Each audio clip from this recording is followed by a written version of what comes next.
बिस्मिल्लाहिर्रहमानिर्रहीम इय्याका नअबुदु व इय्याका नस्तईन। तो जैसे कि आप लोगों को पता है कि हमने मोबाइल एप्लीकेशन डेवलपमेंट का कोर्स स्टार्ट किया हुआ है। तो जैसे हमने पिछली वीडियो के अंदर हमने इसकी आउटलाइन दी थी कि किस तरीके से इसके अंदर हम लोग वर्किंग करेंगे, तो इसी तरीके से आज की वीडियो के अंदर, क्योंकि हमने मोबाइल एप्लीकेशन का कोर्स का स्टार्ट किया हुआ है और इसके अंदर हम लोग जिस लैंग्वेज के अंदर वर्किंग करेंगे, जिसके अंदर इस लैंग्वेज के ज़रिए हम लोग बनाएंगे अपनी एप्लीकेशन, अपनी मोबाइल एप्लीकेशन एंड्रॉयड डेवलपमेंट, उसका नाम है जावा। जावा के अंदर हम लोग वर्किंग करेंगे। तो इसलिए अगर आपको लैंग्वेजेस नहीं आती है, वो किसी भी लैंग्वेज का नहीं पता कि लैंग्वेजेस होती क्या हैं और किस तरीके से वर्किंग करते हैं, क्योंकि ये कोर्स है ही उसके लिए जिसको कुछ भी नहीं आता, तो इस वजह से आज की वीडियो के अंदर हम लोग जावा लैंग्वेज कौन सी है उसको हम लोग देखेंगे, उसके अंदर क्या होता है, किस तरीके से वर्किंग होती है और किस तरीके से हम लोग इसके अंदर वेरिएबल्स बनाते हैं।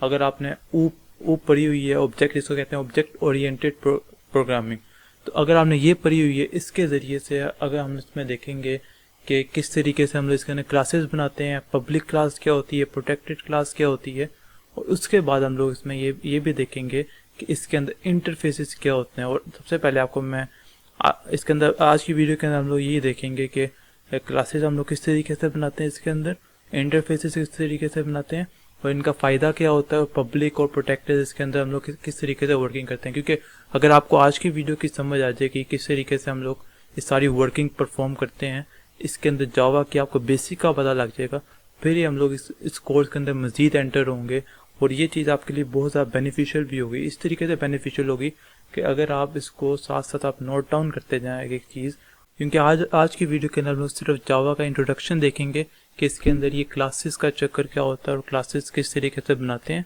और किस तरीके से, अगर आपने C++ लैंग्वेज पढ़ी है तो आपको इस चीज़ का आइडिया होगा। लेकिन इसके अंदर भी हम लोग सारी चीज़ें हम लोग ट्राई करेंगे, डिफरेंट स्निपेट्स कोड के अंदर ट्राई करेंगे, उसको हम रन करेंगे और इसके अंदर दो चीज़ें बहुत ज़्यादा यूज़ होंगी। एक होगा जिसका नाम होगा स्टैटिक, दूसरा होगा नॉन स्टैटिक। ये दो चीज़ें बहुत ज़्यादा यूज़ होंगी। इसको हम लोग सबसे अंडरस्टैंड करेंगे। अभी आपको इस वजह नहीं बता रहा क्योंकि आपको बाकी चीज़ें पहले एक्सप्लेन करूँगा, फिर उसके बाद हम लोग अंदर देखेंगे कि ये क्लासेस वगैरह क्या होती हैं, फिर हम देखेंगे स्टैटिक और नॉन स्टैटिक बाकी चीज़ें क्या होती हैं क्लासेस और मेन चीज़ें देखने के बाद। तो बहुत ज़्यादा टाइम ज़ाया हो गया, आप लोग ओवर स्क्रीन की तरफ मूव करते हैं। तो ओवर टू द स्क्रीन। अच्छा, तो हम आ गए स्क्रीन के ऊपर। यहाँ पर आप देख सकते हैं कि जब आप यहाँ पर अपने कंप्यूटर्स के ऊपर आप ऑनलाइन कंपाइलर लिखेंगे तो आप उसमें से कोई भी कंपाइलर जावा का, क्योंकि हम जावा करने लगे हैं, तो जावा का आप लोग कोई भी ऑनलाइन कंपाइलर ओपन कर सकते हैं ऑनलाइन ही, ताकि हमने ज़रा बेसिक सीखनी है और मतलब चीज़ें सीखनी है, उसके बाद हम लोग एंड्रॉयड स्टूडियो के ऊपर शिफ्ट हो जाएंगे। तो सबसे पहले आपको याद रखना है कि अगर आपकी क्लास के आगे इस तरीके से सिंटेक्स होता है, ये होती है हमारी क्लास, किस तरीके से हम लोग क्लास बनाते हैं। तो इसके अंदर जावा के अंदर हम लोग इस तरीके से क्लास बनाते हैं, पब्लिक क्लास मेन। जो मेन क्लास है, मेन आपका जो मेन प्रोग्राम होता है जैसे, तो ये आपकी एक मेन क्लास आपकी कंपलसरी होती है इसके अंदर। उसके बाद अब फंक्शन हम लोग किस तरीके से बनाते हैं, तो ये इसका सिंटेक्स है, ये आपने याद रखना है, पब्लिक क्लास मेन, ठीक है, ये इसका सिंटेक्स है। उसके बाद पब्लिक स्टैटिक वाइड मेन, और आगे अंदर हमने एक आर्ग्यूमेंट स्ट्रिंग का हमने एक आर्ग्यूमेंट पास किया हुआ है।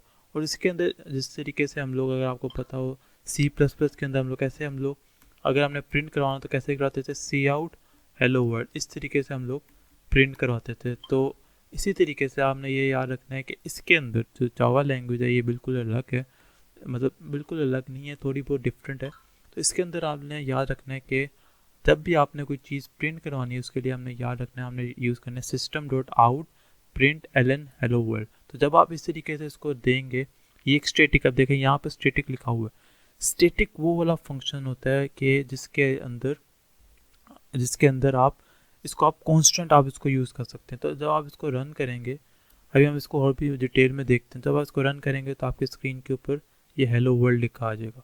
तो इसी तरीके से अगर आपने फॉर एग्जांपल एक और क्लास बनानी है, ये तो हमारी एक मेन, अब आपको मैं चलें एक और क्लास बनाने से पहले आपको मैं एक और चीज़ बता देता हूँ कि ये स्टैटिक जो यहाँ पर लिखा होगा, मैं यहाँ पर लिखूँ इंटीजर, मतलब एक वेरिएबल बनाया नम इज इक्वल्स टू 0। जब मैंने ये बनाया मतलब, और यहाँ पे जो मैं दे देता हूँ 10, अब इसको मैं नम इज इक्वल्स टू 10 दे दी है, तो अब क्या होगा, अगर मैं इसको यहाँ पर प्रिंट कराना चाहता हूँ तो इसको क्या लिखेंगे, सिस्टम डॉट आउट और डॉट प्रिंट एलन, और यहाँ पर आप इसके अंदर क्या दे देंगे, नम। जब आप इसके अंदर ये नम दे देंगे तो क्या ख्याल है आपका कि ये आपको यहाँ पर 4 प्रिंट करके देगा या आपको एक एरर प्रिंट देगा? तो हम देख लेते हैं क्या देता है। तो अगर आप इसको रन करेंगे तो आपके सामने यहाँ पर एक एरर आ जाएगा। ये एरर क्यों आ रहा है? एरर इस वजह से आ रहा है क्योंकि जो आपको मैंने पहले भी बताया था कि स्टैटिक क्या होता है। अगर तो आपने स्टैटिक एक फंक्शन बनाया है, उसके अंदर आप एक नॉन स्टैटिक आप यूज़ करेंगे तो हमेशा आपको क्या देगा, एक एरर देगा जो कि नहीं चलेगा। अभी मैं अगर फॉर एग्जांपल इसको यहाँ पर मैं इसको भी स्टैटिक बना देता हूँ। अब आप देखें ये हमेशा ये अब चलेगा, ये रुकेगा नहीं। तो जब आपको मैंने इसको रन किया है तो आप देख सकते हैं कि इसने यहाँ पर 10 प्रिंट आउट कर दी है। तो ये एक स्टैटिक का एक होता है कि अगर आपने नॉन स्टैटिक आप यूज़ कर रहे हैं एक स्टैटिक फंक्शन के अंदर तो वो कभी भी आपको नहीं चलाता है। उसके लिए आपको स्टैटिक आपको बनाना लाजमी होता है।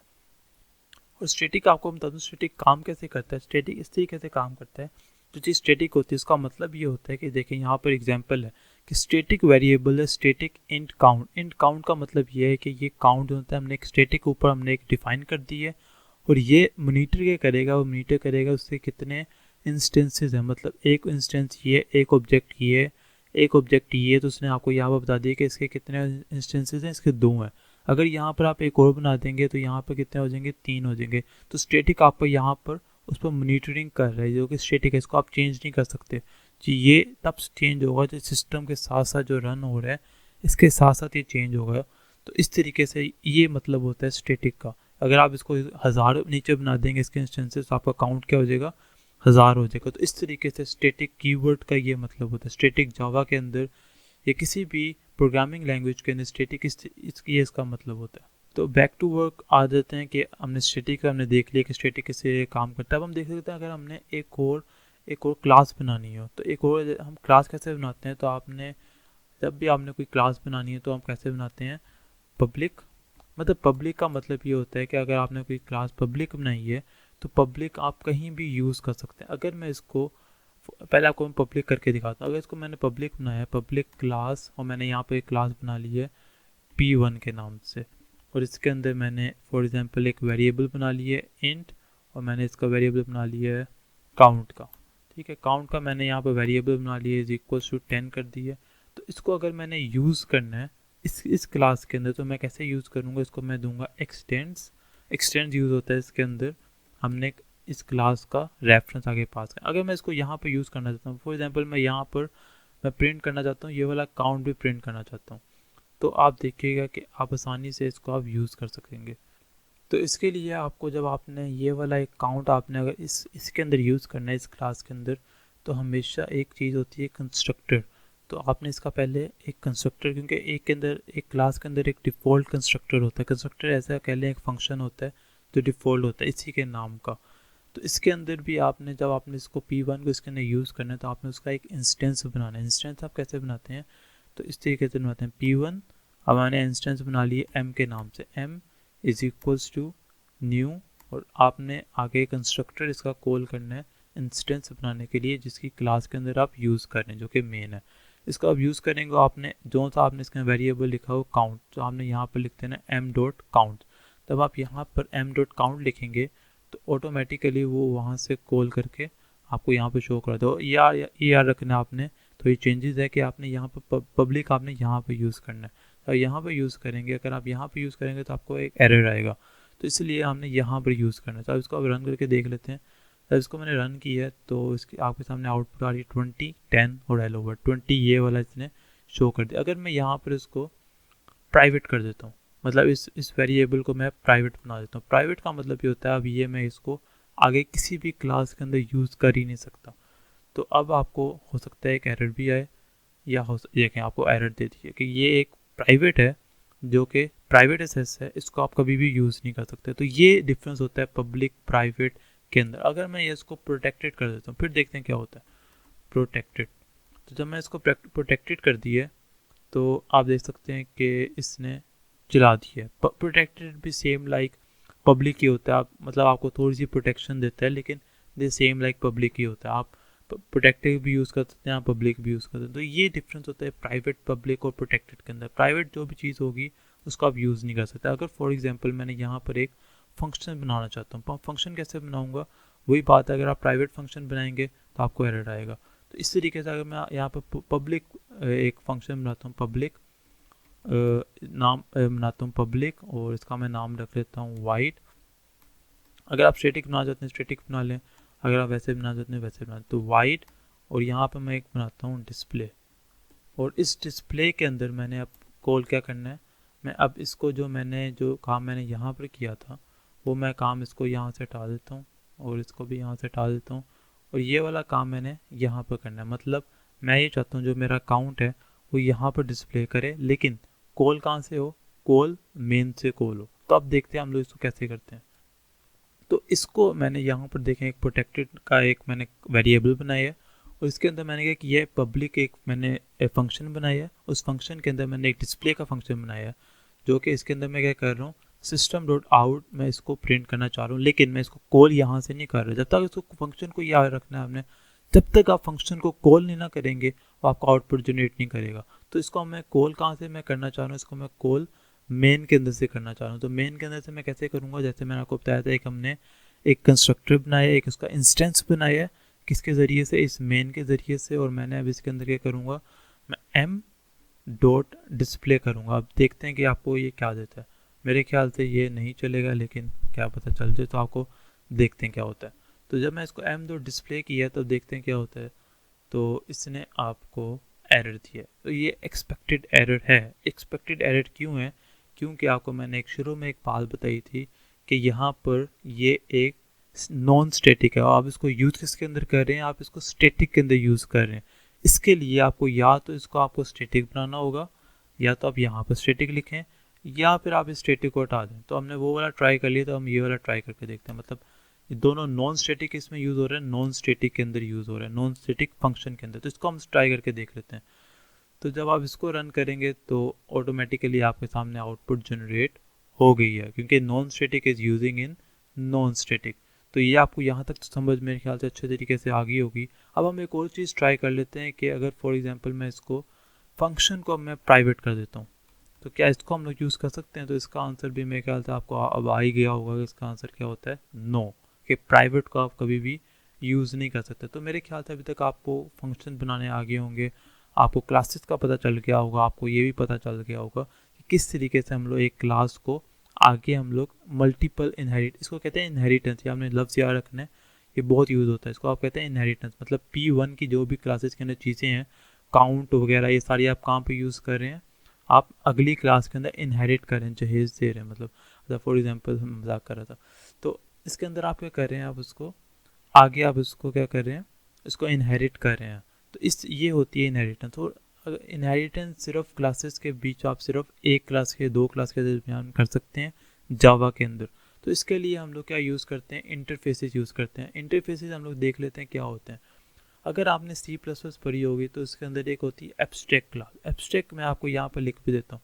एब्स्ट्रैक्ट क्लास वो होती है is that which has no body, मतलब सिर्फ एक ढांचा, जिसको आप कह सकते हैं एक ढांचा होता है जिसके अंदर सारा आपका स्ट्रक्चर होता है आपके प्रोग्राम का। मतलब इसके अंदर मैं डिस्प्ले का फंक्शन यूज़ करूँगा, इसके अंदर मैं जो चीज़ें भी यूज़ करूँगा मैं सिर्फ और सिर्फ उसके अंदर बताऊँगा कि ये मेरा फंक्शन होगा और इसको मैं आगे यूज़ करूँगा। तो आपको देख लेते हैं क्या होता है। मैंने यहाँ पर एक इंटरफेस बनाता हूँ, मैं यहाँ पर एफ़ के नाम से, ठीक है, फॉर एग्जांपल एफ़ के नाम से मैंने एक इंटरफेस बनाया है। उसके अंदर मैं क्या करूँगा, इसके अंदर मैं एक फंक्शन बना लेता हूँ पब्लिक, और इसके अंदर मैंने आपको जैसे बताया कि एब्स्ट्रैक्ट यूज़ करते हैं। एब्स्ट्रैक्ट का मतलब क्या होता है कि एक एब्स्ट्रैक्ट क्लास वो होती है कि इस मतलब एब्स्ट्रैक्ट फंक्शन की कोई भी बॉडी नहीं होती। तो इसके अंदर मैं क्या करूँगा, वाइड, और एक मैं फंक्शन बना लेता हूँ डिस्प्ले का। डिस्प्ले का जब मैंने यहाँ पर इसके अंदर फंक्शन बनाया है तो इसका मतलब है कि डिस्प्ले का फंक्शन मेरा आगे जहाँ भी यूज़ होगा वो यहाँ से रेफरेंस लेकर आगे मैं कहीं भी यूज़ कर सकता हूँ। इसको यूज़ कैसे करते हैं, इसको यूज़ इस तरीके से करते हैं। अगर मैं यहाँ पर इसके आगे लिख लूँ इम्प्लीमेंट्स का मतलब ये होता है कि मैं इस इंटरफेस को, इंटरफेसेस हम लोग कर रहे हैं ना, तो इंटरफेसेस के अंदर सारी एब्स्ट्रैक्ट चीज़ें होती हैं।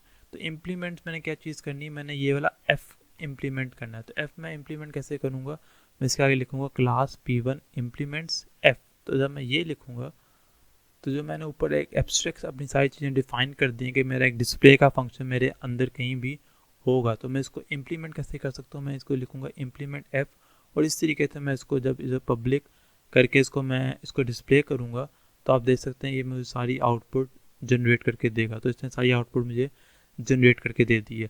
इसी तरीके से इंटरफेसेस भी सिंपल इस तरीके से होते हैं। अब अगर आपने फॉर एग्जांपल यहाँ पर एक और फंक्शन बनाना है तो आप ऊपर बस इसको डिफाइन कर देंगे पब्लिक, और मेरे कोड के अंदर, मेरे कोड के स्ट्रक्चर के अंदर एक और होगा फंक्शन होगा जिसका नाम होगा जी, आप कह लें एरिया फाइंड आउट करने वाला। तो इसको मैंने इसको यहाँ पर सिर्फ इसकी बॉडी नहीं बनानी, सिर्फ मैंने इसको डिफाइन कर लिया। आगे मैं कहीं भी इसको यूज़ कर सकता हूँ आसानी से। मतलब मैं यहाँ पर मैंने एरिया भी फाइंड आउट करना है, पब्लिक वाइड एरिया, सारी कैलकुलेशन जितना आप बाकियों में करते हैं सिंपली आप इसके अंदर भी उसी तरीके से आप इसके अंदर इम्प्लीमेंट करेंगे। इसी तरीके से आप इसके अंदर से जिस तरीके से यहाँ पर आप देख सकते हैं इसकी ये है, यहाँ पर आप पासेस भी कर सकते हैं, मतलब आप पैरामीटर्स भी पास कर सकते हैं। जिस तरह हमने यहाँ पर स्ट्रिंग पैरामीटर पास किए हुए हैं, इसी तरीके से आप यहाँ पैरामीटर भी फाइंड आउट पास कर सकते हैं, और इसी तरीके से आप लोग कोई भी फंक्शनलिटी परफॉर्म कर सकते हैं। ये सिर्फ आपको मैंने बताने के लिए किया था, इसको मैं अभी यूज़ नहीं कर रहा हूँ। इसी तरीके से अगर आप इसको यहाँ पर प्राइवेट कर दें तो जब आप इसको प्राइवेट कर देंगे तो ये आपको यूज़ नहीं होने देगा, आपको नहीं यूज़ करने देगा, जो कि इसने एरर दे दिया है, आप देख सकते हैं। तो यहाँ पर एरर आगे इस तरीके से क्यों एरर आया है, क्योंकि ये प्राइवेट है। इसको पब्लिक करूँगा तो चल पड़ेगा, प्रोटेक्टेड करूँगा तो भी चल पड़ेगा। तो ये इसके अंदर डिफरेंस होता है, ये सारी चीज़ें होती हैं। अब आपका टास्क क्या हो सकता है, टास्क भी हो सकता है कि आप यहाँ पर प्रैक्टिस करें डिफरेंट चीज़ें। जैसे एक आप प्रोग्राम लिखने की कोशिश करेंगे जिसके आप इंटरफेस बनाएं कि उसके अंदर आपने सारा एरिया फाइंड आउट करना है, आपने एक शेप बनानी है, एक शेप का आप इंटरफेस यहाँ पर बना लें और डिफरेंट क्लासेस नीचे बना लें कि एक एरिया फाइंड आउट करने वाली क्लास है, या फॉर एग्जांपल ये एक क्लास है रेक्टेंगल की। तो इसके ना इम्प्लीमेंट्स करनी है सारी शेप की चीज़ें। शेप के अंदर क्या चीज़ें होती हैं, एक होता है उसकी लेंथ होती है, हाइट होती है, डिफरेंट चीज़ें आप इंटरफेस के अंदर डिफाइन कर लें, उसके बाद इम्प्लीमेंट्स करके आप इसके अंदर यूज़ करें। इसके अंदर सिर्फ उसके फंक्शन डिफाइन करें जो कि इंटरफेस के अंदर होता है, उसके बाद अगली क्लास के अंदर यूज़ करें। तो डिफरेंट तरीके से आप अपनी टास्क परफॉर्म कर सकते हैं और नीचे कमेंट सेक्शन में आप बता सकते हैं।